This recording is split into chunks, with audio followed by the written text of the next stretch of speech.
சம்பாதிச்சிருக்கேன்னா நீயா சம்பாதிச்ச அப்படின்னு அங்கே தான் உன் சுயமரியாதை மேலே போகும். மற்ற இடத்துல நம்மளால் கம்பேர் பண்ணி நீ சமைச்சு காட்டு, நீ வீடை சுத்தம் பண்ணி காட்டு, நீ இதுதானே பண்ணான்ட்டு ஒரு செகண்ட் தள்ளி விட்டுட்டு போயிட்டே இருப்பாங்க.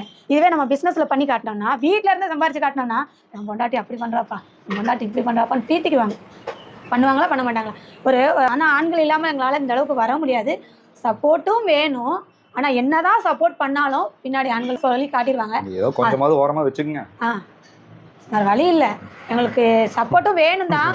ஆனால் ஃபுல் அண்ட் ஃபுல் அவங்க இல்லாமலே எங்களால் பண்ண முடியாது. இருந்தாலும் இன்னமும் எங்களுக்கு சப்போர்ட் கொடுத்தாங்கன்னா, இன்னும் ஃப்ரீடம் கொடுத்தாங்கன்னா, இன்னும் நாங்கள் நல்லா இன்கம் பண்ணுறதுக்கும் நல்லாயிருக்கும். ஏன்னா எங்களோட ஃபுல் அண்ட் ஃபுல் வந்து ஃபோக்கஸ் வந்து எங்களோட குழந்தைங்களை நல்லா வளர்க்கணும், எங்களோட அடுத்த ஜென்ரேஷன் நல்லா இருக்கணும். நாங்கள் மட்டும் நல்லா இருக்கக்கூடாது, எங்களோட அடுத்த ஜென்ரேஷன் நல்லா இருக்கணும். என்னை பார்த்து என் குழந்தை வளருது, என் குழந்தைக்கு முன்னுதாரணமாக நான் இருக்கணும். நானும் சொங்கி மாதிரி வீட்டிலே உட்காந்துருந்தேன்னா, அடுப்புலேயே உட்காந்துருந்தேன்னா என்னாலையும் மேலே வர முடியாது. இன்னும் ராதாக்கண்ணா நான் நம்பி போகிறேன்னு என்னை நம்பி அனுப்புகிறாங்க.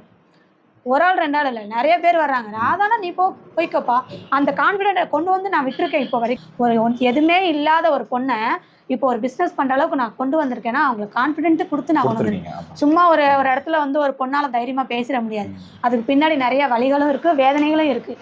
சும்மா நான் அடுப்புலேயே இருந்திருந்தேன்னா அடுப்புலேயே இருந்திருக்கேன். என்னோட வரலாறுலாம் கேட்டிங்கன்னா மயக்கம் போட்டு வந்து 200 ரூபா தான். அந்த 200 ரூபா சேலரியிலேருந்து இன்றைக்கி நான் சேலரிலாம் சொல்ல மாட்டேன், நான் கண்ணு வச்சுருவேன். வேணா அது மில்லியன் கணக்கில் இருக்கும். கரெக்டா? மில்லியனுக்குலாம் இன்னும் போகலனாலும் போகலன்னு சொல்ல மாட்டேன், போவேண்ணா. நம்ம பிஸ்னஸ் சார்ந்து வருவோம். இப்போ நீங்கள் வந்து டெய்லரிங் கிளாஸ் வந்து எப்படி கண்டெயின் பண்ணுறீங்க? உங்ககிட்ட எத்தனை ஸ்டூடெண்ட்ஸ் வந்து கற்றுக்கிட்டு இருக்காங்க? அதை பற்றி சொல்லுங்கள். காலையில் டைமிங்கு 11 மணி டைமிங்க்கு ஒரு 4 பேர் வர்றாங்க.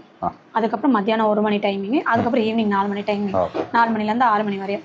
அதுக்கப்புறம் நம்ம டயர்ட் ஆகிடும், நான் முடியாது. காலையில் 11 மணிக்கு ஸ்டார்ட் ஆகிடும், கிளாஸ் போயிட்டே தான் இருக்கும். இங்கேயும் பார்த்துக்குவேன், அங்கேயும் பார்த்துக்குவேன்.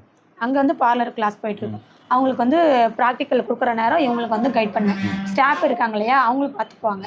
அதனால் அது பாட்டுக்கு போயிட்டே இருக்கு. 3 டைமிங் போகுது, இப்போதைக்கு 3 டைமிங் போகுது. ஆரி வந்து மத்தியானம் டைமிங் மட்டும் போகுது. ஈவினிங் ஒரே ஒரு ஸ்டூடெண்ட் தான், அது 15 டேஸ் ஸ்கிப் பண்ணியிருக்காங்க, அதுக்கப்புறம் வந்துடுவாங்க. ஓகே.